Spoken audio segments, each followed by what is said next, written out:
और अब बात कारोबार जगत की। कमजोर ग्लोबल संकेतों का असर आज भारतीय बाजारों पर दिखा और दोनों इंडेक्स लाल निशान में बंद हुए।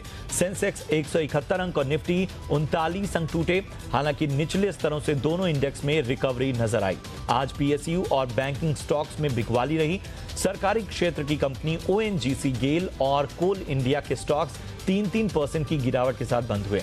वहीं banking stocks SBI, federal bank और आरबीएल बैंक के स्टॉक्स भी गिरावट के साथ बंद हुए। रूट मोबाइल का आईपीओ आज खुल गया। इस इशू में 11 सितंबर तक निवेश किया जा सकता है। कंपनी ने इशू का प्राइस बैंड 345 से 350 रुपए प्रति शेयर तय किया है। एक लॉट में 40 शेयर हैं। आईपीओ 11 सितंबर तक खुला रहेगा। कंपनी की योजना इस आईपीओ के जरिए 600 करोड़ रुपए जुटाने की है। 2004 में शुरू हुई रूट मोबाइल कंपनी कम्युनिकेशन के सॉल्यूशन पर काम करती है, जिसमें फायरवॉल, फिल्टरिंग और मैसेज वॉइस के साथ ईमेल के लिए एनालिटिक्स सेवाएं शामिल हैं। जी बिजनेस के मैनेजिंग एडिटर अनिल सिंघवी के मुताबिक निवेशक लिस्टिंग गेन और लंबी अवधि के लिए इस इशू में पैसा लगा सकते हैं।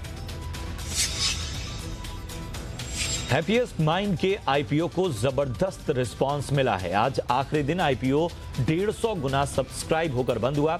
हैप्पीएस्ट माइंड टेक्नोलॉजी बेंगलुरु की कंपनी है। इसका 97% रेवेन्यू डिजिटल कारोबार से आता है। कंपनी ने इशू के लिए 165 से 166 रुपए का प्राइस बैंड रखा था। पहले दिन यानी सोमवार को इशू 2.87 गुना सब्सक्राइब हुआ था। मंगलवार यानी दूसरे दिन 8 गुना से ज्यादा सब्सक्राइब हुआ। वित्त वर्ष 2019-20 के लिए पीएफ पर 8.5% ब्याज मिलेगा, लेकिन यह ब्याज आप तक 2 किस्तों में पहुंचेगा।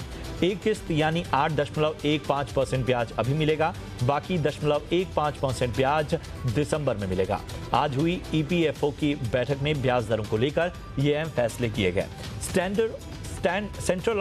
सेंट्रल बोर्ड ऑफ ट्रस्टीज ने ईपीएफ पर 8.5% ब्याज देने के लिए एक्सचेंज ट्रेडेड फंड यानी ईटीएफ में निवेश के हिस्से को बेचने का फैसला लिया।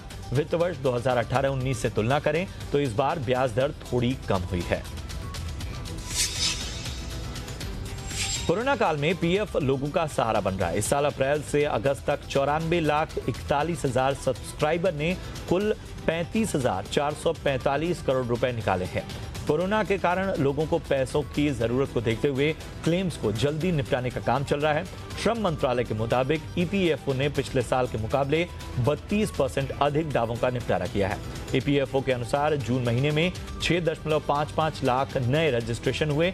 इससे पहले मई में ईपीएफओ ने 3.18 लाख नए रजिस्ट्रेशन किए थे। कोरोना संकट से देश की इकोनॉमी को उबारने के लिए सरकार दूसरा राहत पैकेज ला सकती है। जी बिजनेस की एक्सक्लूसिव जानकारी के मुताबिक दूसरे राहत पैकेज को लेकर पीएमओ वित्त मंत्रालय से चर्चा करेगा। सूत्रों के मुताबिक वित्त मंत्रालय और आरबीआई से चर्चा के बाद पीएमओ राहत पैकेज पर अंतिम फैसला लेगा। पहले पैकेज को लेकर जल्द ही एक बैठक भी होने वाली है, जिसमें पूरे पैकेज की समीक्षा होगी। इस बीच केवी कामत कमेटी ने कहा कि 20 लाख करोड़ के राहत पैकेज से देश को फायदा हुआ है। मोदी कैबिनेट ने सोशल सिक्योरिटी, इंडस्ट्रियल रिलेशंस और ऑक्यूपेशनल सेफ्टी एंड हेल्थ पर लेबर कानूनों में बदलाव को मंजूरी दी है। इनमें वर्कर्स के लिए पेंशन और मेडिकल बेनिफिट शामिल हैं। इस कदम से राज्यों को अपने श्रम कानूनों में फ्रेमवर्क में बदलाव लाने में मदद मिलेगी। संसद के आगामी मानसून सत्र में इन बदलावों पर मंजूरी ली जाएगी। माना जा रहा है कि इनमें उन शर्तों और क्षेत्रों को साफ तौर पर परिभाषित किया गया है जिनमें फिक्स टर्म एम्प्लॉयमेंट दिया जाना है। अब बैंकिंग सर्विस आपके घर पर पहुंचेगी। देश के 12 सरकारी बैंकों ने डोर स्टेप बैंकिंग की शुरुआत की है। इस मौके पर वित्त मंत्री निर्मला सीतारमण ने कहा कि अब एटीएम भी ओल्ड फैशन हो गए हैं। उन्होंने कहा कि भारत की जैम ट्रिनिटी दुनिया के लिए उदाहरण बनी है। वित्त मंत्री ने कहा कि इकोनॉमी के रिवाइवल में बैंक कैटलिस्ट का काम करेंगे। उन्होंने लॉकडाउन में बैंकों के अच्छे काम की तारीफ की। वित्त मंत्री ने ब्रांच की जगह टेक्नोलॉजी से बैंकिंग को बढ़ावा देने की जरूरत बताई। अमेरिकी private equity firm silver lake Reliance retail में 7500 करोड़ रुपए का निवेश करेगी। इस डील के तहत सिल्वर लेक को कंपनी में 1.75% की हिस्सेदारी मिलेगी। इस भाव के आधार पर रिलायंस रिटेल की वैल्यू 4.21 लाख करोड़ रुपए आंकी जा रही है।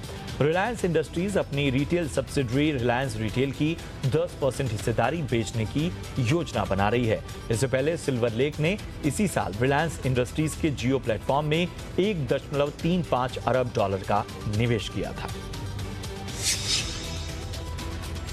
वोडाफोन आइडिया में लागत कटौती की कैंची चलने की संभावना है। कंपनी के एक प्रस्ताव के मुताबिक उसके एमडी और सीईओ राजीव ठक्कर को उनके मौजूदा 3 साल के कार्यकाल के लिए कोई सैलरी नहीं दी जाएगी।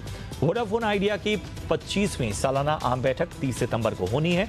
बैठक में कंपनी ठक्कर की नियुक्ति और अन्य प्रस्तावों पर शेयर धारकों की मंजूरी मांगेगी। तब मुमकिन है कि इस प्रस्ताव को भी मंजूरी मिल सकती है। ठक्कर से पहले बलेश शर्मा को कंपनी ने सालाना 8 करोड़ 59 लाख रुपए का पैकेज दिया था।